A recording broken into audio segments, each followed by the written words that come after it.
Engineering labs. Lab అంటే స్టార్టింగ్లో ఏదో తెలియని ఎగ్జైట్మెంట్, మధ్యలో కొంచెం భయం, అవుట్పుట్ వస్తావా రావా అని టెన్షన్, చివరకు వచ్చేసరికి చిల్డ్రా మామ ఇంకా ల్యాబ్స్ అయిపోయాయి. మనకి భయంతో పాటు ఎంజాయ్మెంట్ని ఇంకా ఫ్రస్ట్రేషన్ని ఇచ్చిన మన ల్యాబ్స్ని ఒకసారి గుర్తు చేసుకుందాం. First English communication lab. మనలో ఉన్న షేక్స్పియర్ని బయటకు తీసుకొచ్చిన ల్యాబ్. చిన్నప్పటి నుంచి ఇంగ్లీష్ మీడియంలో చదివినా కూడా ఇంకా ఏదో కొత్తవి నేర్చుకుందామని వెళ్ళిన ల్యాబ్. ఇప్పుడు కాకపోయినా అప్పుడప్పుడు అయినా మనం మాట్లాడే ఇంగ్లీష్లో ఎన్ని మిస్టేక్స్ ఉన్నాయా అని తెలుసుకున్న ల్యాబ్.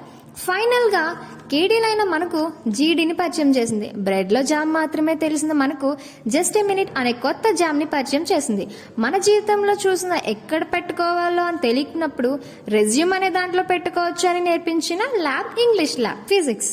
ఆడుకుంటూ పాస్ అయిపోయిన ల్యాబ్. అరే చిన్నప్పటి నుంచి నేర్చుకున్న ఫిజిక్సే కదా, ఇక్కడ నేర్చుకోవడానికి కొత్తగా ఏముంది అని వెళ్ళిన ల్యాబ్. చూసాక తెలిసింది ఏంటంటే అసలు చిన్నప్పటి నుంచి ఏం నేర్చుకున్నాం అని తెలిసి వచ్చిన ల్యాబ్. హైలైట్ ఏంటంటే ప్రిజం ఎక్స్పెరిమెంట్. గృహాలు చీకటిగా ఉంటాయని తెలిసిన మాకు ఎక్స్పెరిమెంట్స్ కూడా చీకట్లో చేయొచ్చు అని ఈ ఎక్స్పెరిమెంట్ చేశాకే తెలిసింది. మరీ ఎక్కువగా చెప్పేసామా, ఇక తగ్గించేద్దాం.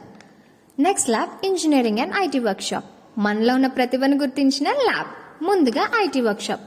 కంప్యూటర్లో ఎన్ని పార్ట్స్ ఉన్నాయో తెలిసేలా చేసిన ల్యాబ్. రికార్డ్కి బాగా డబ్బులు ఖర్చు పెట్టిన ల్యాబ్. మనలో సకల కళలన్నీ బయట పెట్టిన ల్యాబ్. ఏంటి అనుకుంటున్నారా? Engineering workshop lab. ఇంట్లో పనులు చేయలేని వాళ్ళ చేత కూడా ఇంట్లో ఉపయోగపడే వస్తువులను తయారు చేయించిన ల్యాబ్.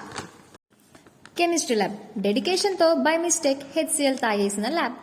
ఏం కలిపమో తెలీదు, ఎలా కలిపమో తెలీదు, ఎంత కలిపమో